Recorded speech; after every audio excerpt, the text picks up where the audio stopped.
this place. It gives us all something to be happy about.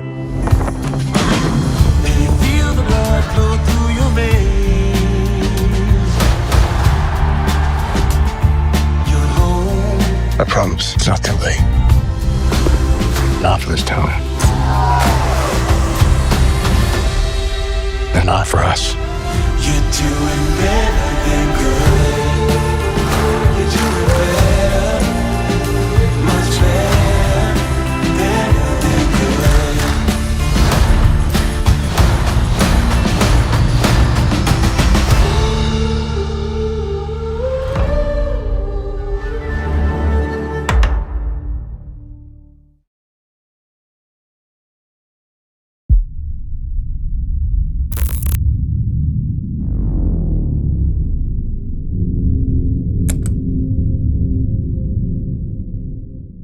Welcome to the Downing Cut. My next guest is an award-winning producer and executive with over 20 years of experience creating acclaimed films and TV series for major studios and networks, including Netflix, Disney, and Warner Brothers Discovery. As executive vice president of development and production at Fezziwig Studios, she specializes in adapting best-selling books into impactful stories while also advocating against child trafficking through her nonprofit, Stolen Youth. Please welcome Jane Charles to the Downing Cut. How are you, Jane? I'm great. Thanks for having me. Thank you. Now, I looked at your IMDb, and I got to tell you, there are some films on there that is where I got my start as a background actor. Oh, you're kidding. No, that's No. great. Yes. All in the Family in Seattle. It is. It is. And surprisingly, this is the first time I've ever met you. So Yes. I'm excited to even talk to you and get to know you and ask a bunch of questions and pick your brain. So Great. The podcast, The Downing Cut, is usually aimed towards people who are getting into the film industry, either want to become a director, actor, producer, down those lines. And so that's what we usually aim for on the topics. But I would like to ask you is, how did you get your start in the film industry? Well, I actually grew up in upstate New York and drove out to LA with a friend while I was still in school. And I went from SUNY Oswego to Cal State Fullerton. And then I worked at a health club, where there were quite a few people that were going to UCLA and USC that were working there as well. So as I was going to school for communications and broadcasting, I started helping people with their short films while I was in LA. And I met and married a Canadian, moved to Vancouver. And I was in Vancouver right after school, and started working at Rogers Cable TV, working on a show there called Metro Magazine and doing interviews behind the scenes on film, while I started getting my PA days on set for the Directors Guild. So I was a Directors Guild of Canada member first. I was a location scout. I was an AD. I did a few films as an AD. I did Pure Luck with Danny Glover and Martin Short. I did Run with Patrick Dempsey and Kelly Preston, and lots of different things. There was a lot going on in Vancouver, still is, but we were very, very busy doing everything from commercials, music videos. I did music videos with Sting, Harry Connick Jr., Our Lady Peace, lots of fun, big stuff, so got to learn a lot, hands-on. Started producing in the 90s and did my first feature film with the National Film Board of Canada called Cyber Teens in Love. It was adapted from a play. And we made that film for $650,000 Canadian. And and had Justine Priestley, and we had actually a really great cast. And that time in Vancouver was a really precious time at the start of the industry. Everybody was so excited about doing everything. So I had access to sets that I probably wouldn't have now starting out, where I could call people, I would call the producers. I would get the number from the Directors Guild list, call the production office, talk to the producers, get onto set with the Rogers Cable team and interview people. So I did a lot of behind the scenes. This is way before um, and even Evening Magazine, and we had a show called Metro Magazine where we did interviews on set. So I did a lot of kind of EPK stuff starting out while I was getting my PA days. And so I was in the Directors Guild for a few years and then started working for a company called Shane Lenny Productions, assisting the producers. And they immediately, because I had some experience, had me ADing and production managing and doing, all kinds of stuff. And we had a post-production facility, which was the best training I could have ever had, because as you know, when you're on set all the time, and I was for years on set as locations and AD, and then all of a sudden I had access to the whole process from development all the way through post-production. So I got to learn how to develop scripts with the team. Filming was already in my blood. And then we got to do the post-production. And so I got to sit with editors for as much time pretty much as we wanted to spend back then. And started, this is when digital was just coming in. So it was like D2 and Betacam, digital Betacam, and lots of visual, starting to really experiment with visual effects. And so that was fun, and got to do that. And then I did Once in a Blue Moon, which was a bit larger feature film that was distributed internationally with, back then it was Mallow Films. It was bought by Seville Entertainment. And that went to the Toronto Film Festival. So that was my first. Wow. Cyber Teens in Love actually went to Montreal. So we got to go to the Montreal Film Festival with my first film and Toronto with the second film. And then just jumped off Wow. from there. That's quite a journey. Yeah. I mean, it sounds amazing. And then, so just broadcast school, just started making films, moved to Canada, basically on set, and just kept on going and no stopping you. Now I know you're in Washington. Did you ever go to LA? Was there ever an attempt to? I was down in LA when I went from New York to California, I was in Orange County first, and I was up in LA a lot doing, helping people with their films and doing things. But then after I moved to Vancouver, Vancouver was so busy and I loved it. It was just a great place to be. Yeah. And then my daughter was born there.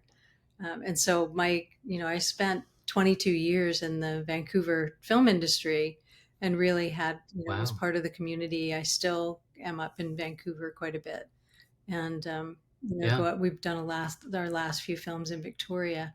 But I did, after I made a couple of feature films, I was offered a position as an executive producer at a company called Applebox Productions. And they were doing mostly commercials at the time. And I represented 20 some odd directors. Gerald Casali from Devo was one of my directors, and he's a good friend. Wow. And everything from comedy, drama, documentary style, we did everything. So we're very, very busy. I thought I would try it for a year, and I ended up doing it for 6 years. So it was a really great training ground because I dealt with, advertising agencies, clients, many different directors. I would have 4, 5, 6 teams going at the same time doing different commercials. Wow. So, and it was a busy time, and we had budgets back then for commercials. The budgets were pretty good. Oh, we did a lot of traveling. We got to do some big stuff, out on the water with airplanes and, lots of toys, many different, we got to play with cranes and, when drones just started coming in, doing some drone work and that kind of thing. So I think I've just always been really curious. I've always loved film. My mom, I think, was my greatest influence growing up. She was a dancer. She danced with Bobby Darin. She, grew up in upstate New York, and she went to school in New York City. She was a nurse. And she just always loved film. So we always sat down on, she would pick some films on the weekend and we would watch films often. Everything from Elvis Presley to How Green Was My Valley, and she loved big dramas. I've seen Gone with the Wind many times. and and then even my parents were great during school. When I wanted to see films, they would allow me to get up. They'd actually wake me up for the 11 o'clock movie at night so I could watch Oh, the movie if I wanted to wow. watch it and then go back to bed. So they were great parent, very supportive, great that way. So when I started working in film, I was already, I just had always loved, loved, loved film. And then I just got into the process of being there with the crew and the team, I actually didn't care what we were doing. And, as long as we were all working together towards something, I loved it. And so I became very curious, and I would recommend that for anyone starting out. Don't just have an idea of what you want to do, but help other people on their films. Get out and try a lot of different things and ask questions. What's that light? What do you use that for? Go to some camera workshops, go and find, break down a script with an AD, figure out how to do every part of it. Because if you want to produce or direct, you'll be better at your job if you know what everyone else is doing and you understand it. You Yeah. can read a schedule, you can read a budget. I did a lot of budgeting over time, and now I work on the budgets with the line producers and suggest things, but it's most, we have line producers and production managers do the budgets, sometimes with accountants. Um, but yeah, now we have a lot of different things that are going on with Fezziwig. We have Ransom Canyon that's coming out with Netflix in April. It premieres on Netflix April 17th, and that will be Netflix's Yellowstone. It's a ranch series, lots of romance, Okay. lots of Yeah. action with James Brolin and Minka Kelly and Josh Duhamel. And that films in New Mexico. And then Out of My Wow. Mind premiered last year at Sundance, and that was released on Disney Plus. And I love one of the films that I'm super proud of that gives you a good idea of what we do, because we do a lot of inspirational family, not family kids, but more co-viewing, so that everybody, Hmm. kids could watch it with their grandparents, and that Yeah. heartwarming stories that everyone will love. And Rescued by Ruby is on Netflix. We did that a couple of years ago up in Victoria, BC. And it's about a police rescue dog based on a true story. But it's a really beautiful, lots of little twists and turns and surprises. But it's a sweet story with Grant Gustin, who played the Flash. So explain to audience, what is the difference between a producer and executive producer? Is it just the bandwidth of what you have to deal with? Work? Yeah, I would say, because I'm a PGA member, Producers Guild member, and as a producer, it's different in independent film than it is in studio. There's so many different layers once you get to the studio level and you're doing big, huge films. But always the producer, the produced by producers, are usually the ones who have optioned the original work, whether that's IP, a book, an original story, a script. They're working with the team to develop it. They develop it, they raise the money, or they, sell it to partner with the studio, or, you know, partner with Netflix or Hulu or Apple. And then then you're there on set with the film every day. You produce it with the director. The produced by producer is usually the one that is with the director all the time through every decision, helps put the team together, and then is with it through post production and distribution. So I've done that a lot. And I think that producers end up executive producing as well, because sometimes when you have the skills and you've been, there isn't a lot I haven't seen in the last 30 years. So, I feel like I can help people and help people get their films made. I mean, it's not an easy thing to make a film. It Yeah. is, it's fun when you're in it, and it's exciting, but it's 24/7, a lot of work, especially when you're the director or the producer. And so to be able to help people either um, develop their project, help bring some money in, put the funding together, help sell it, or a piece of it as an executive producer can be really fun because then I can also be doing another project that I'm producing that I'm on 24/7 and continuing Okay. to just be prolific and do a lot of work. But executive producers usually bring something to the table. They either bring money, they bring a deal, they bring an actor, they bring yeah, those are the main things. You know, they found the book or they found the original work and brought it to the team, but they don't necessarily want to stay, involved through the whole thing. But executive Okay. producers have usually brought something, but they are not the one that has blood, sweat, and tears been there 24 hours a Yeah. day for probably at least a couple of years with the director. And so in a lifetime, if you look at films can make, the fastest I've ever put a film together from optioning the book or IP to making the film is a year and a half. And so you think Wow. about that, a year and a half, then that's the fastest. And then Yeah. you're, shooting it and then you're post production and then you're distributing it.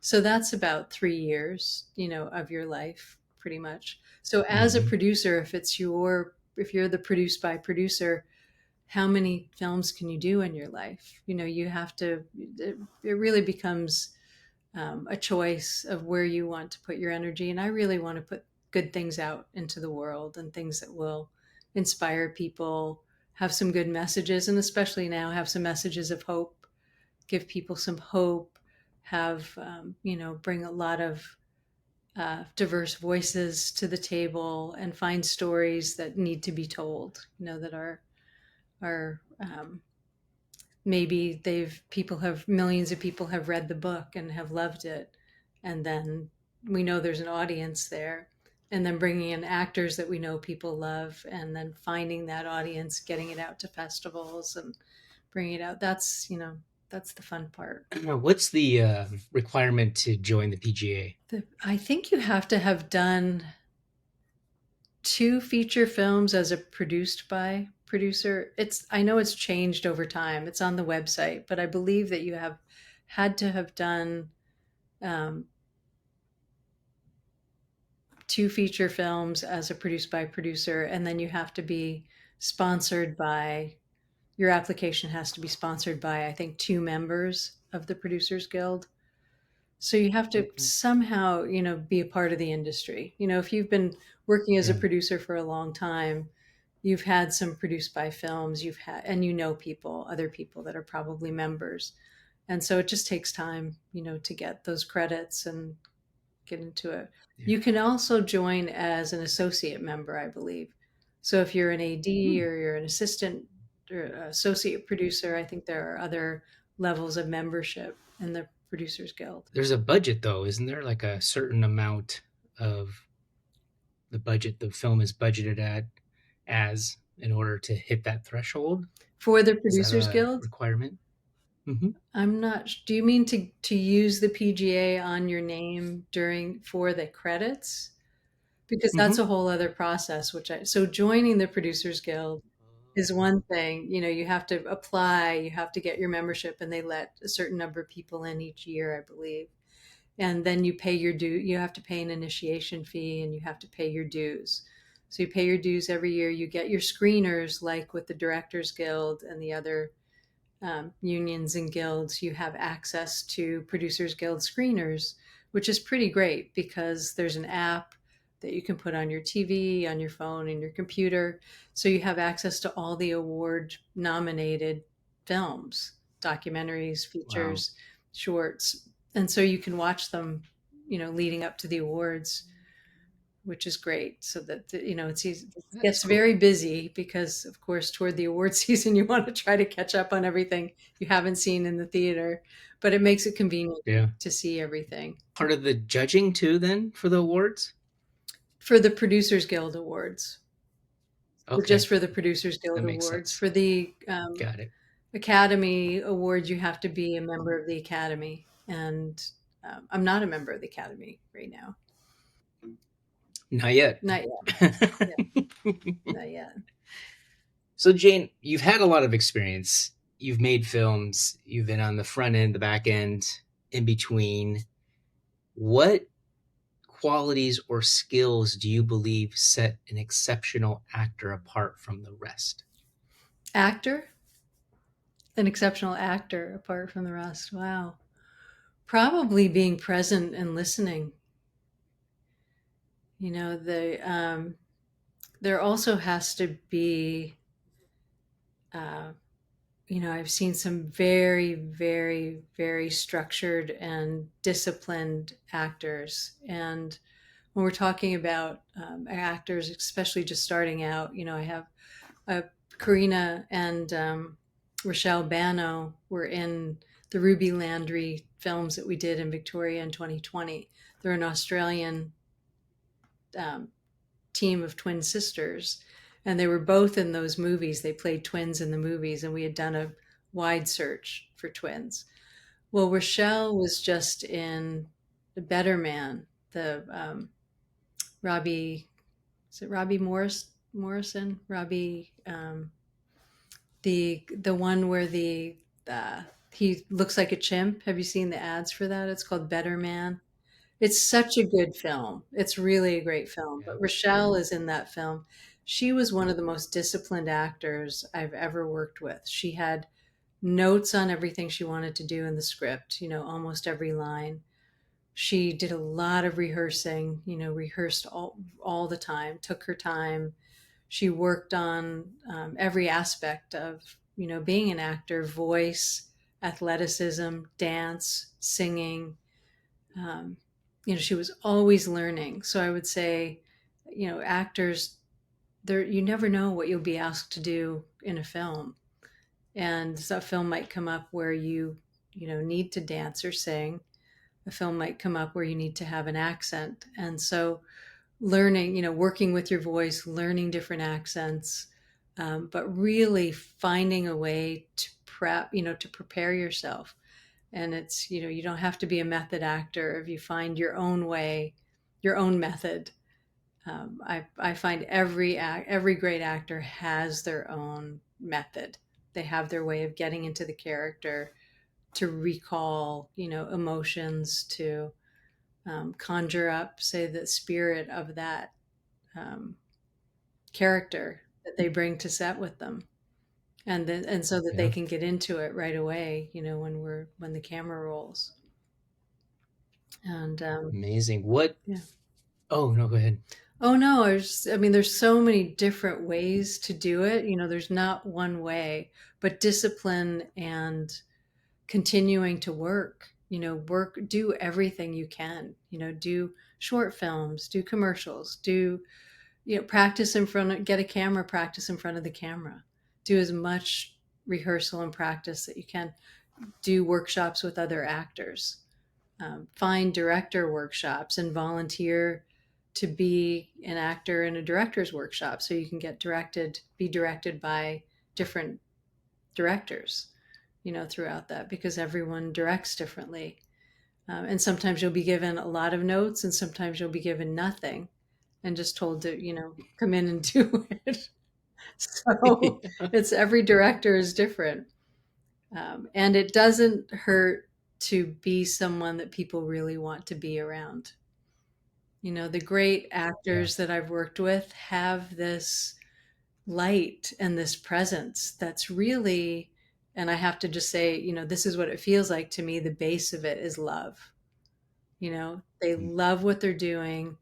They love people. They love life. They love the human experience.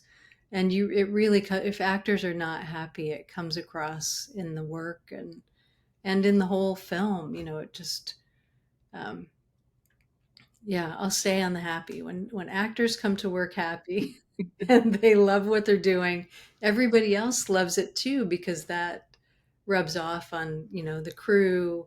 It helps the director a lot, when the actors want to be there, and for the producers, if actors are disciplined, on time, you know, they do their homework, they know their lines, they show up happy to be there. That's a great start. Attitude. The other one's Yeah. preparation. Yeah. Especially when you're starting out, because you want, a big part of any part of the team in film is people want to have you around. If people want to have you around, they'll find somewhere for you to be. They'll find a Yeah. place for you. They'll remember you and they'll want to bring you back for another role again. I've heard of stories like that where, even the writer or director will open up that character's, story and add more into the film for that person. Yeah. Yeah. What what's your perspective on storytelling and how it's evolved over the years? Do you see it evolving? Has it changed, or do you feel like it's just a story is just how you tell it? Hmm. I mean, it's all about storytelling, and it's all about having. I think what hasn't changed is you never have a great film without a great script. So don't Mhm. ever go to camera without a great script. As a director or a producer, you know that's the base. You have to start there.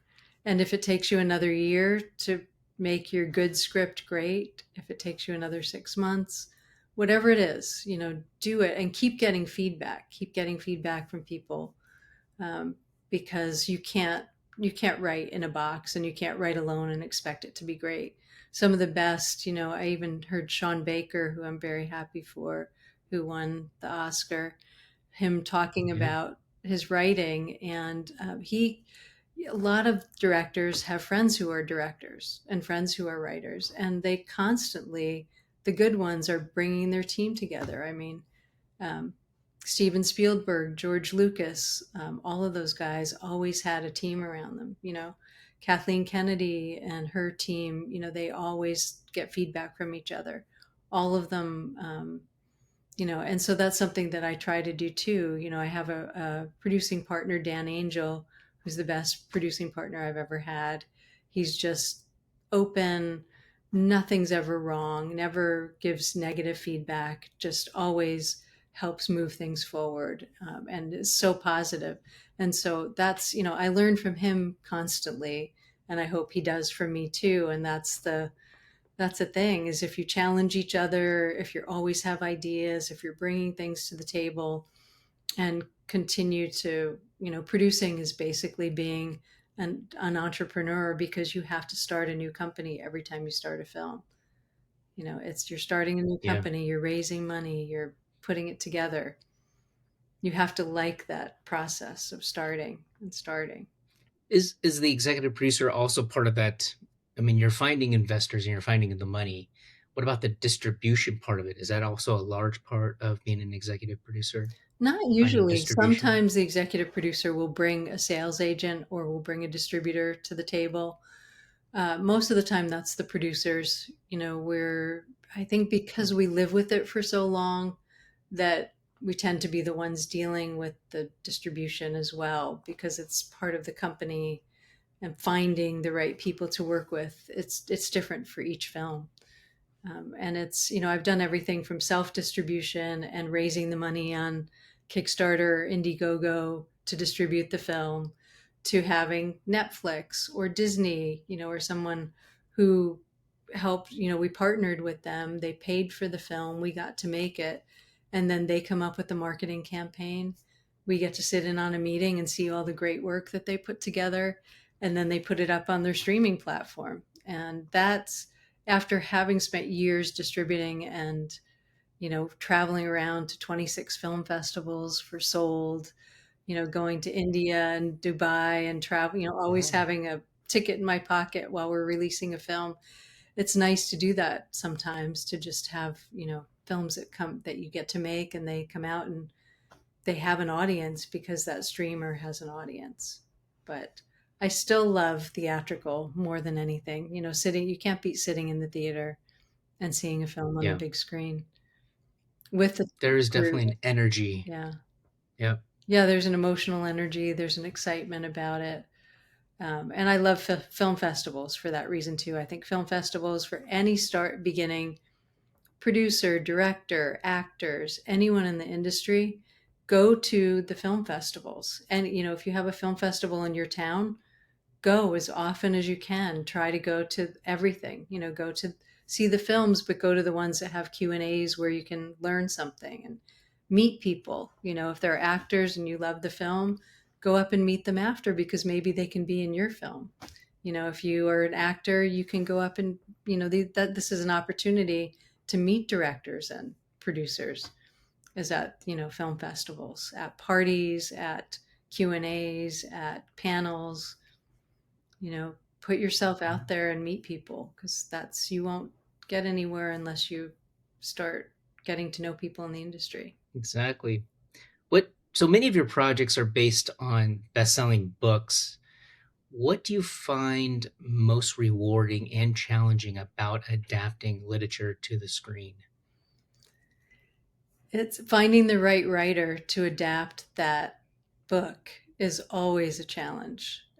And it's fun as well, because it's really great working with talented writers. And so finding, you know, writers that have done the same type of thing before, or are great writers and you love their work, and bring them in to do something a little bit different.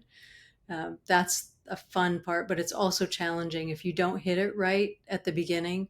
If the first draft is way off, it's scary, to try to get there. So you hope you get, and most of the time, if you hire and bring on the right writer, you will get there faster.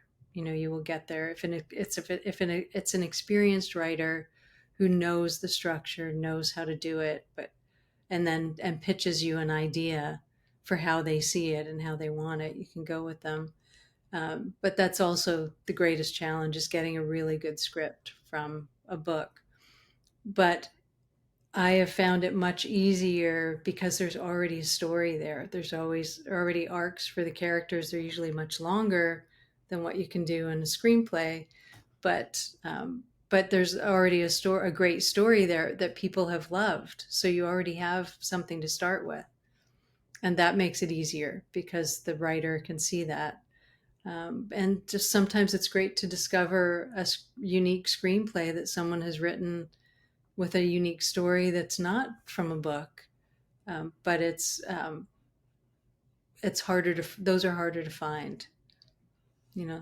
You can read a lot of screenplays that are just okay till you find that one, that's just very unique and great. And most of the time when I've done stories that are from writers, it's usually writer directors who have developed it themselves. They came up with the idea either from their childhood or from a book or something, but they have the vision, they've written the script, and they're ready to go with it. And then it's I like that process too, because then you're working with the person who has the original vision and can support that vision all the way through.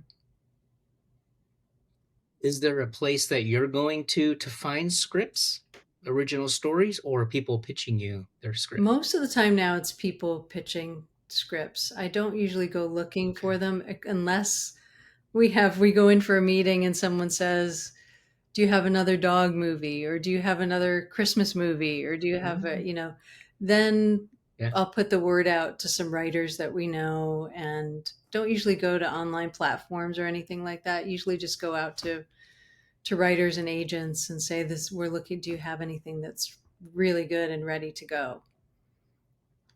Yeah. That's awesome. No, your film Sold led you to co-found Stolen Youth. Right. How do you see storytelling as a tool for social change? Well, I feel like, and documentaries are a great way to tell stories that need, about things that need to be changed. And so I think there are still, there are so many great documentary filmmakers that spend years on one story and dive into it, and you get to see all of the different sides of that story. And that's one way to do it. But I love narrative, because I find that stories get into your heart, facts and figures and things that you learn in history and things like that. Those get into your head, they're more knowledge and brain food. But when you see a great story in a feature film, it stays with you because it's, it's in your heart, and it's with you. And so I love storytelling for that reason. And because you can reach people on that level, you can reach people emotionally. When you're talking about something like child trafficking, like we did with Sold, if you tell the right story, and that was based on a book that was widely read by Patricia McCormick, from the point of view of one young girl, um, people will get to know an issue in a different way than they would if they were just to do some research online or watch a documentary. You can, people will emotionally get to understand the issue, and so are often moved to get involved because of a story. And short films do it well too. There are a lot of great short narrative films. There's one that was just on about, in the Oscars, my friend Gunit Manga's film Anuja is about a young girl who worked in a factory, and she had to make a choice about going to school or not. And it's a really beautiful little film shot in India. You can see that on Netflix. It's actually on Netflix now. But even that film brings so much awareness about child labor and about underrepresented youth who don't have a lot of guidance, and the choices that they have to make to survive. Mm-hmm. So yeah, I love storytelling for that reason, and I feel like almost every good feature film has an underlying issue or an underlying impact campaign waiting to happen. Like Out of My Mind, that was just at Sundance last year, is about a young girl with cerebral palsy who can't speak, but her parents get her a meta talker and find out she's very intelligent and joins the math team. I won't say what happens, but it's a really fun, inspiring story. And it really shows, without making it about someone being in a wheelchair, you see the frustration she goes through. You see what happens with her at school and around friends. And through her eyes, we get to know what it's like to be in a wheelchair, to be, staring at people's butts all day and have people talk down to you, and the things that we just don't think about. But seeing that rather than being told about it, I think is really powerful. Right. So it's almost like you're experiencing it with them versus being preached to. Mm-hmm. Right. Yeah. And we started Stolen Youth almost 13 years ago, in Seattle, Wow. to help end child trafficking in Washington State, because I was going back and forth to India and Nepal all the time. I was in India on and off for 2 years making Sold. And so we got very involved with nonprofits over there and helping NGOs with messaging. And, it was almost like we were making a documentary. We got so involved in the issue in India and Nepal. But then we would come home and, people kept asking, well, what's happening here? And so we got more involved in the local issue as we were finishing the film and traveling around with the film, and found a way. We put together this coalition of organizations that we support to help hit the issue on every level: businesses, tech companies, and helping survivors, putting advocates on the street, rehabilitation, because a lot of survivors have a lot of trauma. But we usually raise over $1 million at our luncheon every year for Stolen Youth. That's coming up in at the beginning of May, and it's stolenyouth.org. And it's a great organization. I'm really proud of what we're doing right now. We're focusing more this year on prevention and education, which I think is really important. I think there will be less government funding in the coming years for things like that. So we really want to make sure that we put more energy behind private funding for issues and helping survivors and helping with education and prevention. I think my wife had told me that Washington State was one of the top for when it comes to trafficking, human trafficking. Yeah, was it over 350,000 youth in the United States are trafficked, and I think it just in Seattle alone, there were 500 and something youth that went, we can only measure what youth go to shelters and ask for services and are in contact with advocates. But because we're on the I-5 corridor, we're between Vancouver, BC and Mexico. And so Mm, anywhere where you can move people, that's where trafficking happens. And it's, happens to boys too. It's girls and boys and yeah. young people, lots of teenagers that run away from home, but it is a big issue in Washington state. So we've been able to work with the police in seeing underage prostitutes as victims and not as criminals. And that's been a big step. And Mm, that needs to happen everywhere. And same with just, yeah. educating the public about what trafficking actually looks like here, which is different from, Yeah. it's not grabbing someone and, sometimes kids get stolen and taken to another country. That's not the normal way it happens here. It's more Right. about coercion, and it could be happening in the house right next to you and you don't know that it's happening. It can be very hidden.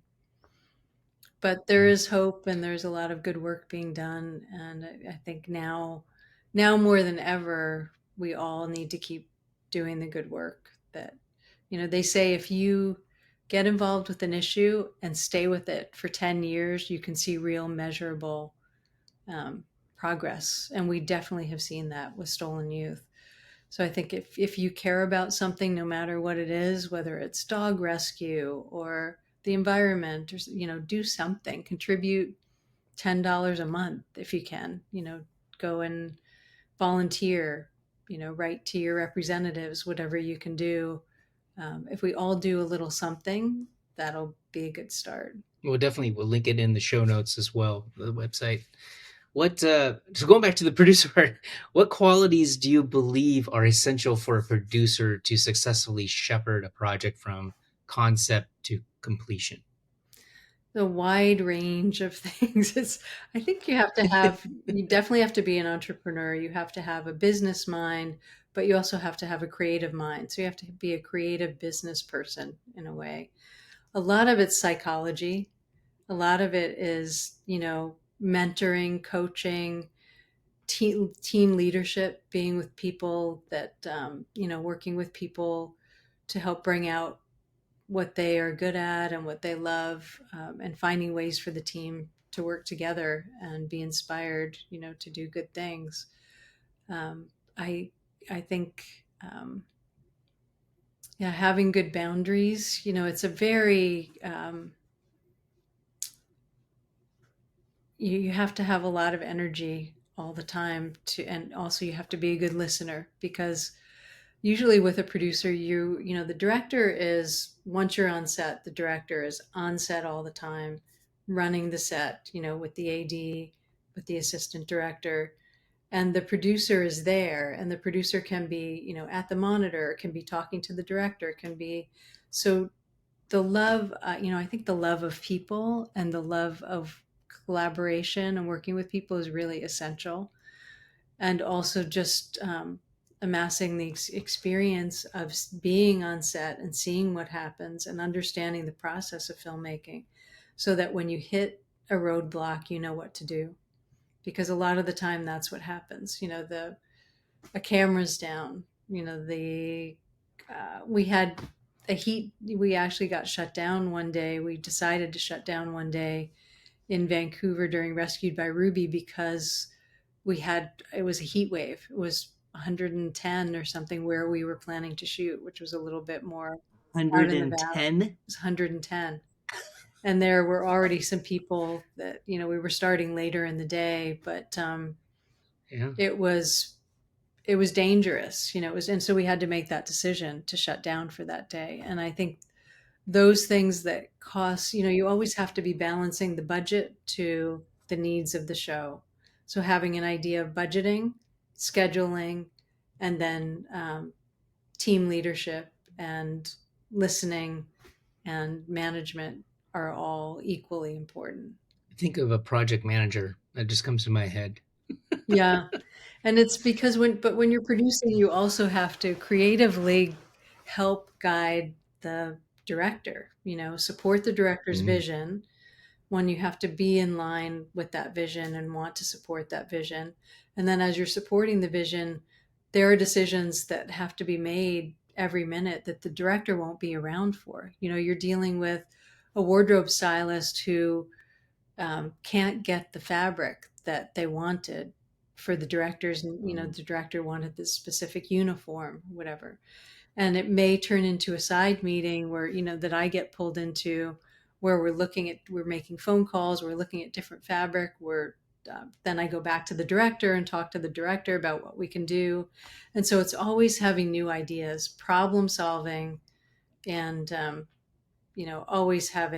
always being ready for whatever that next thing is. I think I've always had this level thing, like something happens and then I find a way to just, level it, like and the energy's up here and things are happening and we're running out of time, we're losing light and all of that, and somebody has to maintain calm, and somebody has to be Yeah. level headed to be able to say, you know what, we'll shoot that scene tomorrow, go, but have all the talk to all the department heads and figure out with everyone, what can we do to to solve this problem. And also finding people and finding department heads that will come to you with suggestions and solutions. I always say only solutions, no problems. I don't want to know about the problem. There's always problems. Tell me what the solution, have Yeah. two solutions ready when you come to me. Yeah. Say that, Yeah. we can't get this one wardrobe, but we have these two other things that we could, what do you think?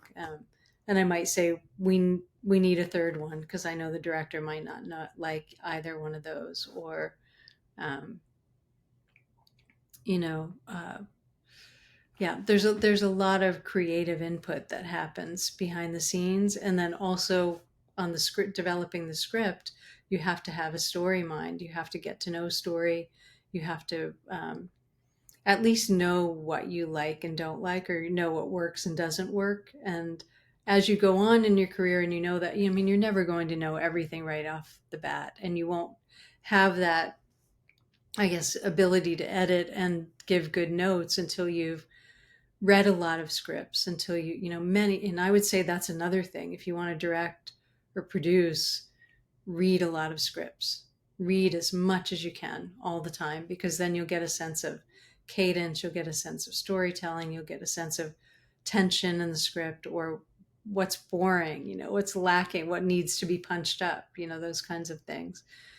So the more you read, and I usually read, now I most of the scripts that I read, I need to read because they're scripts that we've commissioned or someone has sent to me. But books, I read probably 3 or 4 books I have going at a time, all the time. And I have a Wow. Kindle that I'll read, but but I've always been a big reader. I love reading. And then watching other people's films. Watch as many films as you can. Watch all the shows. Get an idea of style and what you want to do and what you want to bring to it. Same for actors. Actors should be watching as much as they can, but also if you're an actor, do some theater, do some improv.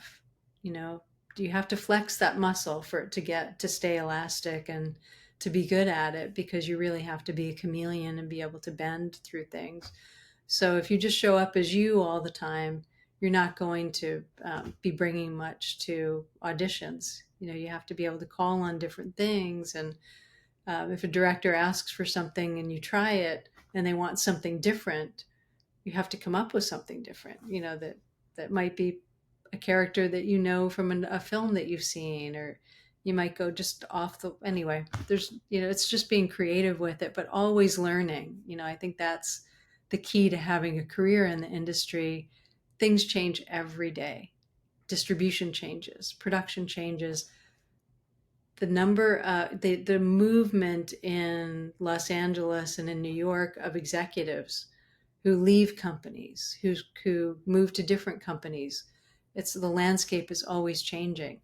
And so remember that if you get to know someone today as a PA, they may be running a company, they may be a studio head, and it's true. I've seen many, many people come up through filmmaking who have done different things, who have either started running companies, become a director, become a producer, become an executive at Netflix, who can greenlight your projects. And the more people you know in the industry, and the more people that you know that like you and want to get to know you and want to have you around, um, it doesn't have to be an aggressive, I need to get to know, it's not really network, it's working. It's more like just have great relationships, have great Yeah. collaborations, have great, anyone you meet anywhere in the industry, whether that's all the people on set, get to know the people on set, get to know the names of your crew wherever you are. Even if you're an actor for a day, get to know the names of people and call them by their name, and they'll remember you. Remember their name. Remember their name, yeah. Yeah, that's great advice. Now, Fezziwig Studios focuses on uplifting and inspiring content. What do you think audiences are craving in today's entertainment landscape? I think real heroes. I think people are craving good stories, whether that's suspenseful stories, dramatic stories. The with everything, I think people really want to go on a good ride. They want to feel something emotionally. And I hope, and I really hope, especially now, that people want to see kindness and heroes that lead, um, that will bring some kindness and will be good to people, and will have respect and take care, want to care for the earth, and want to say, I think saving the world is a big one. I've been watching some of the new series right now, like Paradise, and I just finished watching Zero Day the other day. And all those, they're great if they have great actors. The actors have to be great. But to have stories about people who stand up for the right thing, I think you can never go wrong with a story where people stand up for the right thing. They put themselves in danger because they want to do the right thing. What are your thoughts about remakes? Yeah, I keep trying to think of films that I love that we could remake. There was a remake Yeah. recently that I didn't even know was a remake, and I think that No. is brilliant when there's a new film that comes out and you know the name of that film, and then you realize there was a 1940s film of the same name, and the film stood alone, on its own. Um, so I think if done well, I'm not, there's certain genres that um, I don't. Yeah, I think it can work in every genre. As long as it's Mhm. old, and I guess there's been enough time and there's a really new take on it. Um, I worked on the 21 Jump Street series, original Yeah. series, as a PA with Johnny Depp and that whole series. Nice. And it was so different at the time. It was a cop show, but there were all these up and coming young people in it. It was a really fun show. And so what they did with the 21 Jump Street movie was totally different. And that was a whole different, new and different audience. And it wasn't the same. And it wasn't, sort of my kind of film, I guess. But still, people there were the 30-year-olds now know that film, where they won't remember the 21 Jump Street series because it's been Mm. out, it's so old, it was a long time ago that it was made. So I don't know. What do Yeah. you think of remakes? Well, I think it gets to a point for my my mind. I'm like, really, they're gonna make a remake? Because the original was so good. Why do you need to? But I think you said a key word is have a new take. And have enough Have that new time has gone perception. by. I feel like it Yeah. has to be at least a generation or two away. Yes. Why Yes. remakes? And if something was a real I don't, I would not want to see a remake of Gone with the Wind. Yeah, Yeah. that's not something I would want to see remade. If a film is a classic and it's really unique and good and has stood the test of time, I don't think it Mhm. needs to be remade. but there are some films we might not have heard of before that are actually really good stories that someone has a new take on, and come in, new actors, modern day, and do it Yeah. totally differently. It can be really fun. I think when I first saw Ocean's 11, I was like, "Oh, this is amazing." And then I think my dad was like, "Oh, it's a remake." I'm like, "What? That It kind of is?" thing, that's great. You didn't know that there was Yeah. another film. Yeah. Yeah. Yeah. Yeah. And I Now don't, you've worked with major. Oh, I'm oh sorry. no, Go I was ahead. just going to say, I don't really remember that. I went back and watched the original A Star is not the original A Star is Born, because A Star is Born has been remade, what, four Right. times or something? There's Oh several wow. A Star is Born. And so that was a I didn't know quite an interesting decision for Bradley Cooper to decide to make that film. But I loved the music. I really liked what they did with it. It was, that. you know, modern day, different, new actors, and I really liked it as much as I loved Chris Christopherson and Barbara Streisand. And, you know, Let's see. I had no idea. yeah. Yeah. See, there were several A Star is Born. And there are Yeah. some people who are older, I guess, who really remember the earlier Stars Born, as classic and wouldn't want it to be remade. I didn't feel that way. Sure. I felt like he had a take. He did a great job. Yeah. So go for it. It, You it, want to remake a movie? it was different enough to kind of differentiate. Yeah, Uh, definitely. And the okay. time was totally different. The Hmm. place, the time, everything looked different. Um, it was lit differently. It was just the music was completely different. Now you've worked with major networks and studios like Netflix, Disney, and Warner Brothers. How do you navigate maintaining the creative integrity while working within the commercial demands of the industry? I think back in the old studio days, the studios had a lot of control over the narrative. They also had actors that were on staff and that they had contracts with that were they controlled a lot of it. Now, especially with independent film, um, when we're working with it, we partnered with Netflix on Rescued by Ruby, and that was a great experience. It was such a great experience. And they'll give notes, but I think there's sort of the cliched, vision of what that would be like, and that it's always going to be terrible, or they're going to come in and say, you have to do it this way, or you're fired. And that's not my experience with the studio executives that we've worked with on all of our projects. We have walked away from a couple of projects painfully because um, they either wanted us to fire our director, get a different director. They wanted the story to be totally different than what it is. And if you're starting out from that place, that's not going to be good. So you have to be able to walk away from that. But they're always going to have notes, and the best executives will say, these are our notes, take what makes sense and leave the rest. And if they have, most of the time, I mean, they're where they are because they have good ideas most of the time. So if you have studio executives you're working with, and they'll usually come in with more questions than they will changes in the story. They won't insist on a change most of the time, especially if you've come in with a script. If we're developing the script together, there are a lot more notes, and it is collaborative.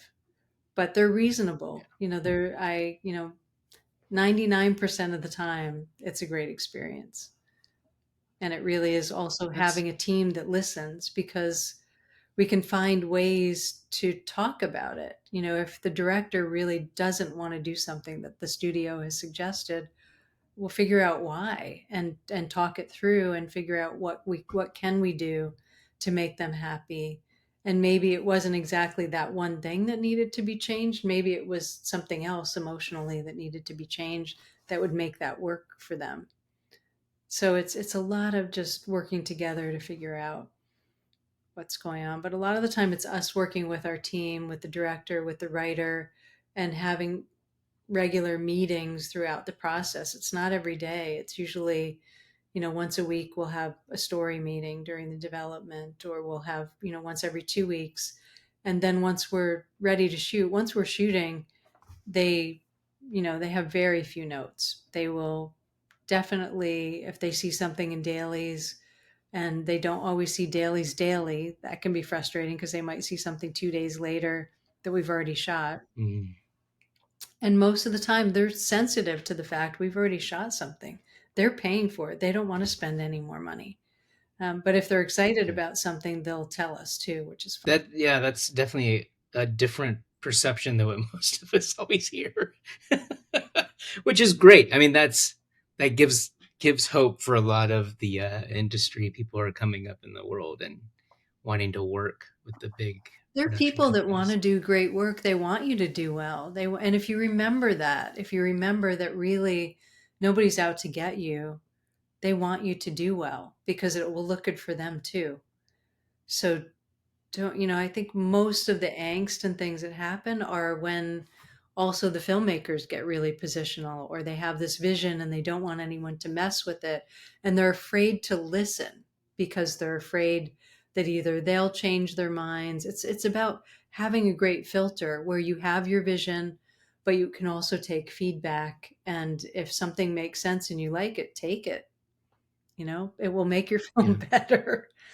If it's a line or a new location or a take on the story. Speaking of feedback, what is the most um, constructive criticism that you've ever received in your film career? The most constructive criticism in at what stage do you think for Anything that's come at you that's kind of stuck with you and you learned from it, that just was like, oh, that was really good. hmm I'm sure there are quite a few. But what came to mind when you said that is when I was a PA on a show called Murphy's Law with George Siegel. And I was in the studio. We were in the studio. And often when you're a PA and you're in the studio, it's not as exciting because it's a lot of lighting, it's a lot of waiting for things to happen, a lot of menial things like sweeping up the set. And so I was talking, as we were waiting there, we were lighting, and I was asking some of the lighting guys about the lights. What does that light do? What did you just do with that light? What's that filter? What are we doing right now? Why are we relighting? What are we, taking? And so Casey Grant, who was a production manager at the time, came up to me after I had that conversation, and she said, you remind me of me when I was starting out. She said, never stop being curious, never stop asking questions. And that always stuck with me. Curiosity is where it's at. Was there a project that deeply impacted you personally? And they all have become sort of my children. They're all part of it. But Sold really, Sold changed the way I looked at filmmaking. I had, made several films, I made a lot of commercials and a lot of other projects, had optioned several books, was looking at new projects at the time. And Jeffrey Brown, the director, the book came to him, the book Sold. Someone actually came to his door with it who had just read it. It came out at the end of 2006, and we optioned it at the beginning of 2007. But several people had suggested it, and he was at the time thinking, I think, about another uh, one of the writers, more personal story about his grandmother who was trafficked. But this book had just come out. We started talking about it, and Jeffrey called me and said, there's this book. We'd already been talking about doing a project together, but he said, I'm sending you a book, and, have, read it and see what you think. And I read it and I cried, and I didn't know anything about human trafficking at the time. I didn't know that it was in every country in the world. I didn't know it was a billions of dollars business, that it was bigger than drug and gun trafficking, that people are sold, bought and sold every day. And it changed, when you know these things that are hidden and you see them, it changes the way you look at the world. And it really did change things for me. It was more the most meaningful, so many things came from it. Traveling around with the film, we ended up doing 26 film festivals because it kept getting invited to other festivals. And then we did a round of Wow. South Asian film festivals, which was really fun. And it was so well received by the South Asian film festivals. And many people from India and Nepal came up to us and said, we need, people need to see this. We need to get this out in our countries. So we did a Nepali version. We did a Hindi version for India and a Bengali version for India as well. And just, it kept going. It was one of those things that we just kept raising more money for the impact, and it just kept going. And it was a natural progression. And it also, because I spent so many years working on it, developing it, making the film, traveling with it, so many festivals, theatrical release, did Tug theatrical release as well, where we had community screenings. Speaking at the Nobel Peace Prize Forum and speaking at the United Nations, it was really a unique experience. And, I don't know if it can ever be repeated exactly the same way, but I will always, since Sold, I don't want to make films just to put something, just to have a job or put something out in the world. I want to make sure that anything I make has a base of love and has some impact in the world, because we only have so many years on this planet. You might as well. And films live on forever. Somebody said that the other day, the pain of filmmaking only lasts this long, but the film lasts forever. That's good perspective right there. Mhm. So the entertainment industry is consistently evolving. How do you see the role of streaming platforms shaping the future of film and television? There's so many great things about streaming platforms, and the obvious difficulty is the decline in people going to the movie theaters. And I do hope that we continue to get that back. People are going to the theater again. That is happening. And I would suggest, if there's a film you really want to see, please go see it in the movie theater. It's just such a different experience. It's a different way to support the filmmaker. Um, but what streaming has given us is an instant audience. So Netflix, Hulu, Apple, any of the Peacock or Paramount Plus, with Yellowstone and all that, they give us an audience to speak to. And they also have budgets because of that. And so they're able to pay for more projects. And we just have to make sure that the projects we make are projects we care about and that we really want to put out into the world. They're not coming to us with projects. So it's not like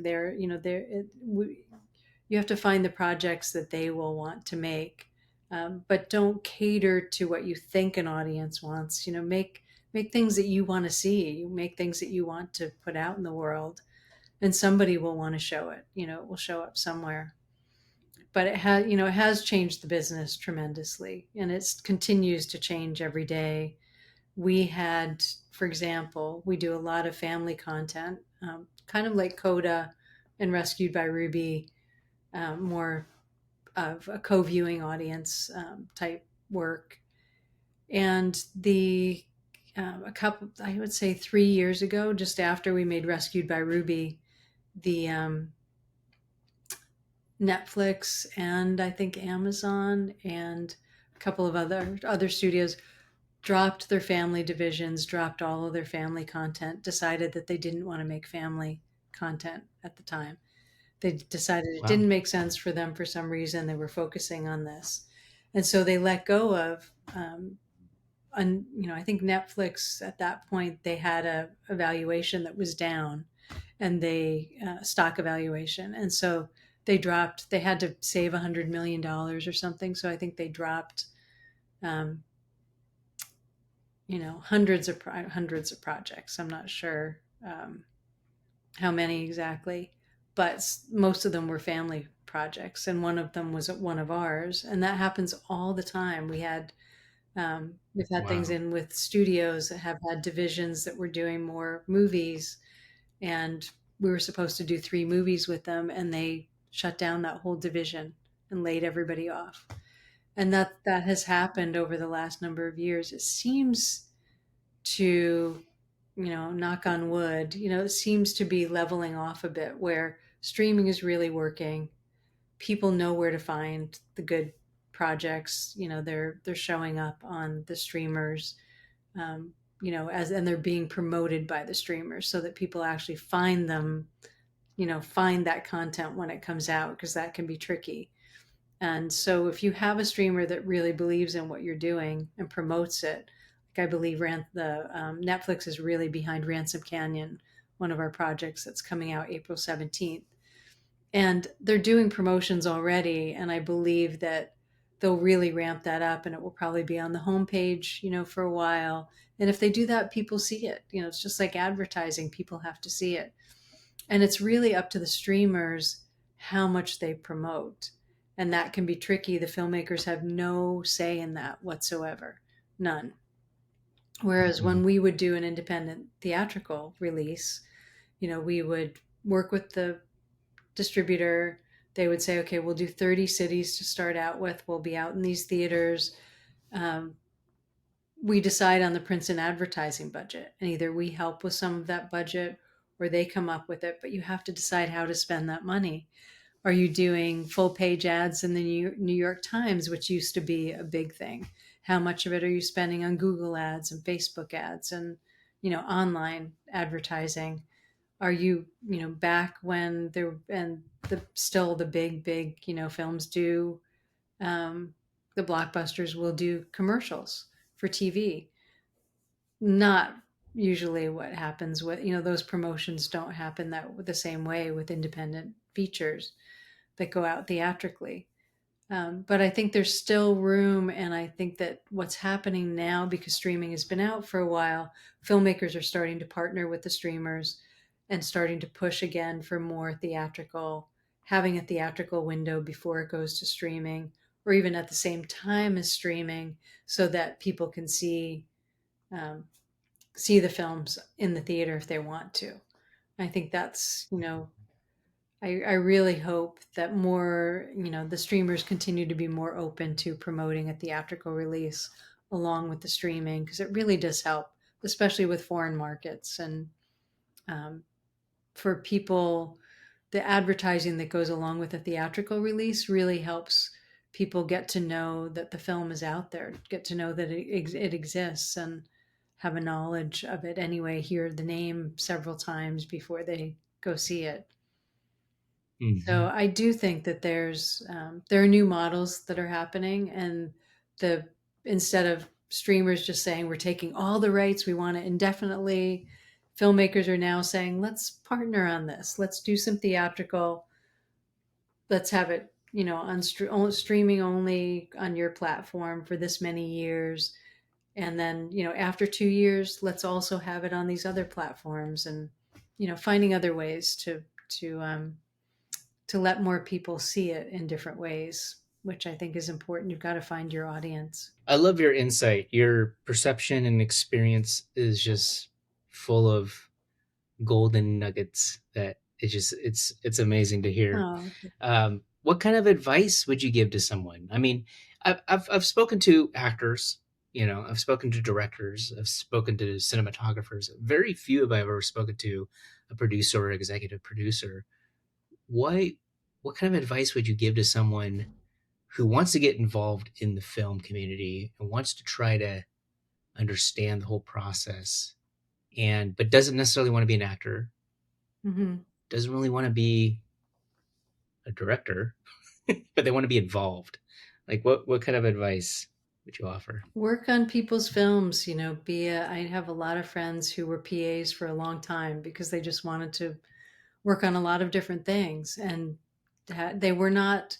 They didn't have this vision of I have to direct, and if I can't direct, I don't want to be in film, or. And I think having Yeah. some flexibility, if you don't know exactly what you want to do, try a lot of different things, but get out there and make films. Be on set, be an AD, be a locations person, be a PA, work in the office, help out. If you have friends who are making films, just ask them what they need help with, and help them. But continue to make. If you want to be in the film industry, just get on set, make films, and continue to learn, take courses. You don't necessarily have to go to a film school. Film school is great if that's what you want and you Mhm. want to go that route. um, NYU has a distance learning program. I think it might even be a 3-month certificate program, 3 or 6 months. There you learn budgeting, you learn scheduling. Sundance has some great courses. If you go to the Sundance Collab, join Sundance. You can be a member of Sundance. It's under $100, I think, to be a member, and then you have access and you get the emails to the Sundance Collab where they have the learning courses. Some of them cost something. Some of them are $10 to do, for um, a lecture on distribution, or talking to producers Hmm. about distribution, or talking to a distributor. But there are all kinds of courses that you can take that are out there. I would say those, try to find things that are accredited or part of Sundance or a film festival, because you know that you're going to be learning from industry professionals who know what they're doing and have that. Not to say there are script writing courses that are 3-day workshops that are great too, that are with writers who do master classes, and master classes are great too. Just see what attracts you, and while you're on set, see what interests you. Are you more interested in lighting? Are you more interested in production? Do you want to be an AD? Try it out. If you're interested in something, just try it, because you might never get the chance again if you don't, just keep trying things. And you might find something you never knew you wanted to do, like art department or um, locations. I think you're kind of living the dream. I think a lot of us want to, you know, live, have a career in the film industry, but yet we have to find a way to maneuver outside this corporate world that we're all caught up in. Let me ask you a fun question. What genre would your life be if someone were to direct a film about you? Oh, it would be probably a dramedy. A drama with a lot of Awesome. comedy, I think. Yeah. Yeah, Yeah. it is. I think about some of the things that happen every day, and you have to be able to ride the roller coaster of this industry. It's not an easy industry to ride. It really is like being an entrepreneur every day. You get a lot of yeses and a lot of nos. You get a lot of yeses that never happen. And Mm. it's, getting a sense of what's real, what's not real, having real relationships and being able to talk to people about, other people in the industry about what's happening is important. But I travel a lot. I try to learn a lot on my own too. I do yoga workshops. I love yoga. I meditate. I have a practice and I think, I need that for myself, but also because some of the things that happen in this industry and some of the conversations that we have, um, just they don't even seem real. It's just like art imitating life. It's life imitating art, and we're Yeah. constantly. And if you can't have a sense of humor about it, you'll never make it through. It's never a straight line in this industry. It never is. But I like to Yeah. laugh. I like to have fun. I like to, almost every call that we have, I like to bring some humor into it. I have a very funny dog named Sophie. We do a lot of hiking and walking, and my husband works in the corporate world, but he also restores guitars. We go out to Oh, music a nice. lot. We go listen to bands, and Seattle's a great place to listen to bands. We have been a Hmm. part of the, music industry and film industry both, for 20 something years here. And it's really great to just, be able to go out and listen to something new that you haven't heard before. It just opens your mind, up. But I have to get out in nature, and I have to, I'm the crazy walking person in our neighborhood. I'll be on a conference call walking down the street. And because I find that walking moves energy, and some of my best Yeah. meetings have been walking. I'll put a headset on, and and it's rare that I don't have to be on Zoom, but I'll realize, oh, I don't have to be on Zoom for this meeting. I can walk. And there are people in the neighborhood that are like, yeah, there she goes again. She's Yeah. walking down the Talking street, to talking on herself. her phone. Running, I'm totally Yeah. rude to neighbors because they'll come up and go, hi. And I'll be like,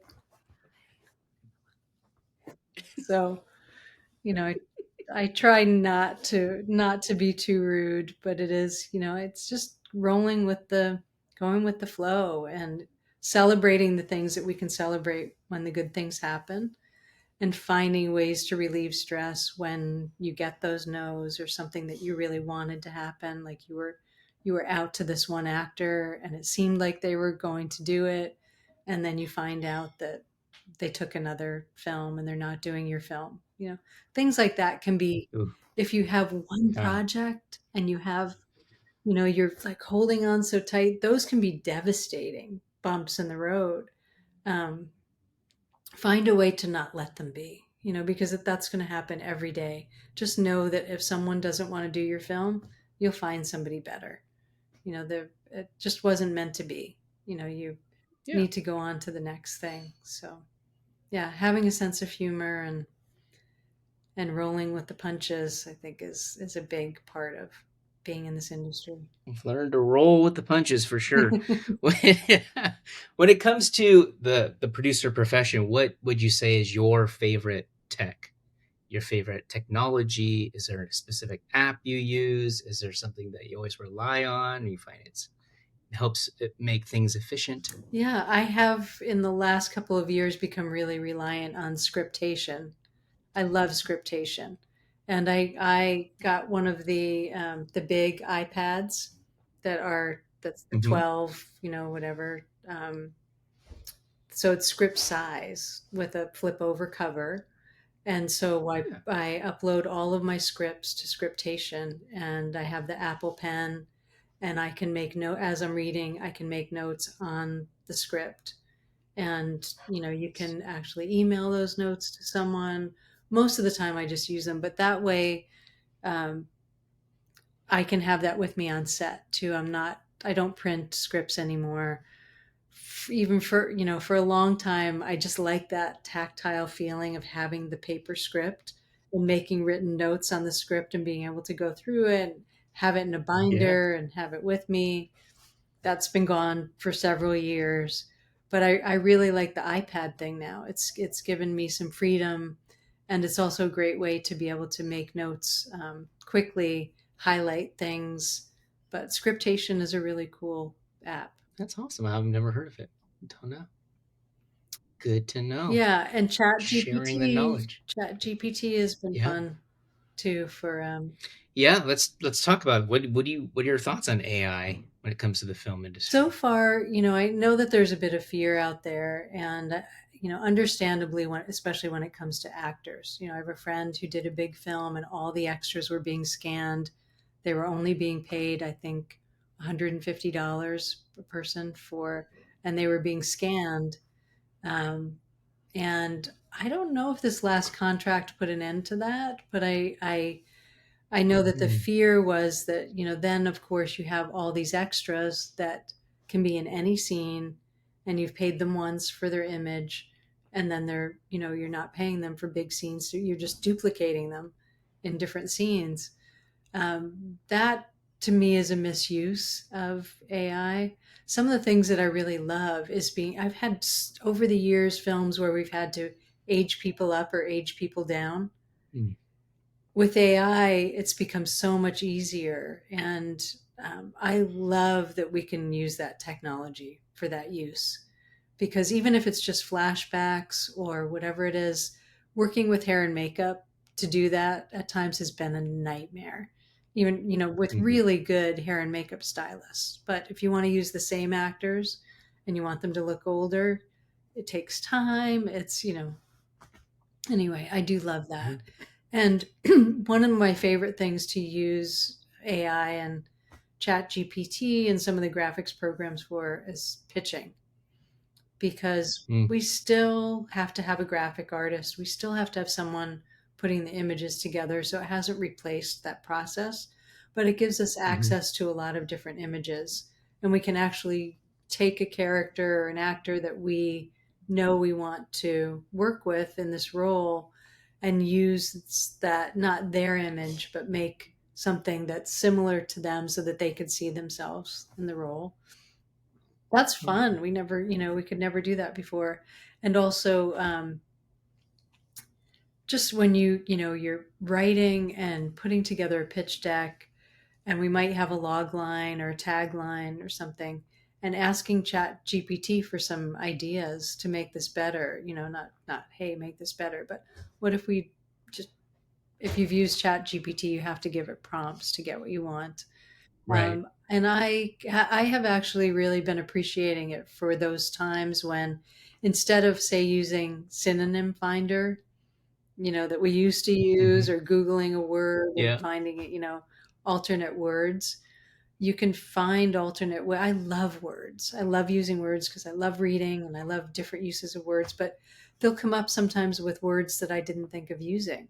The idea was mine. It's not a new, they're just giving me a take on that idea. So I love it for that. I don't do a lot of sci-fi and a lot of big, there's an urban fantasy that we're working on that I can't talk about, but that I think we've been using AI for the pitch deck. And I think there probably will be some AI, used for, the city has to look totally different than the city that it is, things like that, that could be really interesting. So I'm curious, I'm not fearful at all. I think in the wrong hands and not used right, there could be some issues. And I think we have to be careful about, just like we do with everything, we get rights for screenplays, we have contracts with people. We have to do the same thing with AI. It's artwork. Jane, what's the best way people can reach out to you? The best way to reach out to me would be on the Fezziwig Studios website, and that's fezziwigstudios.com.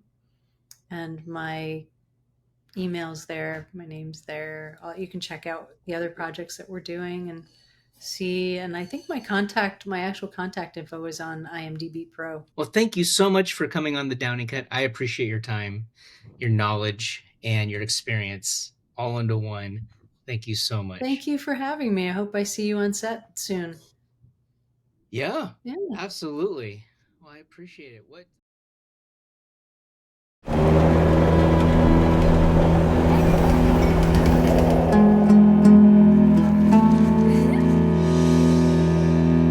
You'll do very well in the city.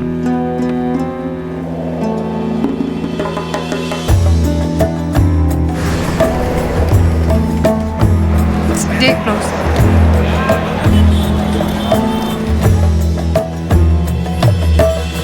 Welcome to Happiness House. Wait, why are you locking me in? Give yourself fully. That's how a goddess serves a god.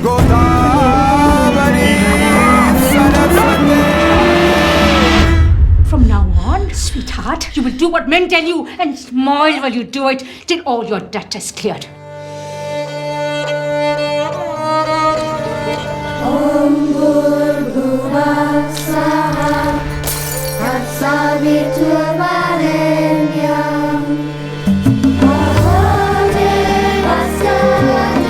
Now, after 5 years, I'm going back home. 5 years? I just can't get her out of my head. When you raid this brothel, I want to be there.